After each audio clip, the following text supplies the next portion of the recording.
Da, ako vas put nanese u Niš ili u Beograd, evo šta možete da zateknete. Javno osvetljenje jedno je od češćih problema na koje građani ukazuju, naročito tokom zimskih meseci. Ovom temom bave se naše reporterke Ivana Marković, kao što rekoh, u Nišu, a Jelena Ćopić u Beogradu. Jelena, negde je uopšte nema, dok, na primjer, na Savskom keju izgleda je ima i više nego što je potrebno, i to zahvaljujući vlasniku jednog od splavova. Na kakvim si ti to stepenicama? Znaš kako mi izgleda? Kao, na primjer, neka scenografija za Euroviziju ili tako nešto. Da, malo pre si govorila o svetlosnom šou u Belgiji, ali mi imamo takav i u Beogradu, u novobeogradskim blokovima, tačnije u blizini okretnice 70, osvanule su ove stepenice, ali ne samo da uružavaju ovaj deo grada, možda su za nekoga čak i korisne, ali one su nelegalno priključene i to je ono što je glavno, ali više o tome razgovaram sa Aleksandrom Salapurom iz Inicijative za naš kej. Aleksandre, želimo dobro jutro i da krenemo od toga. Vidjeli smo kako ove stepenice izgledaju, od kada je situacija ovakva i vidimo da su one i rekonstruisane. Da, dobro jutro vam i vašim gledalcima, hvala što pokrivamo ovu temu. Mislim da je jako bitno u širem kontekstu bezbednosti svih nas ovde na Savskom nasipu i ovo je primjer kako javašluk i nemar javnih preduzeća može da dovede do ovakvih situacija koje ugrožavaju ovde potencijalno sve stanovnike Novog Beograda. Ove stepenice su ovde osvanule još pre nekoliko godina, nisu imale ovakav live show u duhu Gorana Vesića, ali smo mi ovo prijavljivali nekoliko puta Srbija vodama i nismo dobili nikakav odgovor od njih.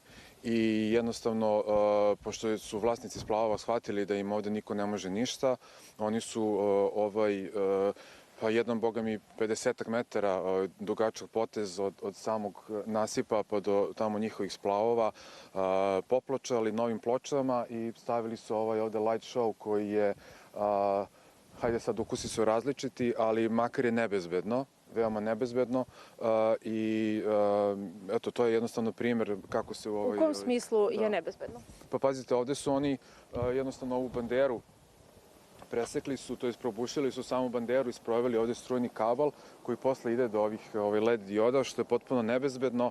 Ja se pitam šta će biti kada dođe visok vodostaj, pošto je to ovde čest slučaj.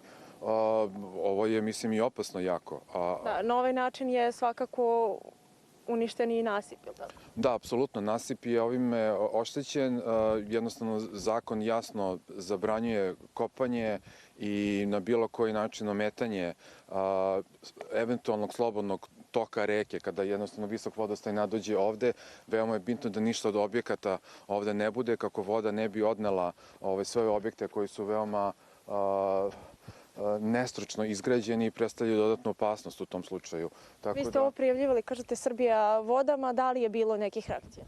Ne, nije bilo nikakvih reakcija, to je bilo još pre nekoliko godina prvi put i onda vam je ovo dokaz kada javna preduzeća koji bi trebale da rade u opštem interesu ne rade svoj posao i šta se dešava kada jednostavno se ljudima prepusti na slobodnu volju da rade bilo šta što žele na ovom nasipu.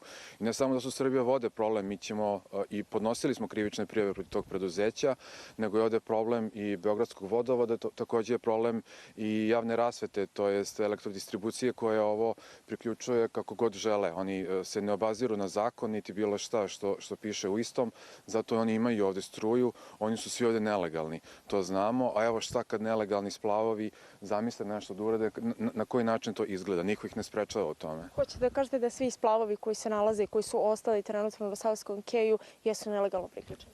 Tako je, svi splavovi su ovde nelegalni, oni ovde ne bi smeli da budu, jednostavno je grad Beograd propisao određene uslove pod kojima oni mogu da se vrate, to su ovi novi planovi, mogu već reći bivšeg vjerojatno gradonačelnika Šapića, oni su ovde svi trenutno nelegalno, da.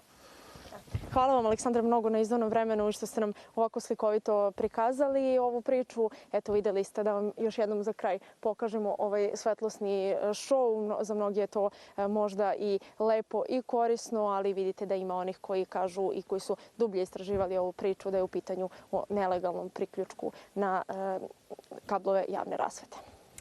Evo vidimo, dakle, u Beogradu se rasipa, Ivana, u Đerdapskoj ulici u Nišu je potpuni mrak i to od broja 74 do 104 nema javne rasvete. Zašto?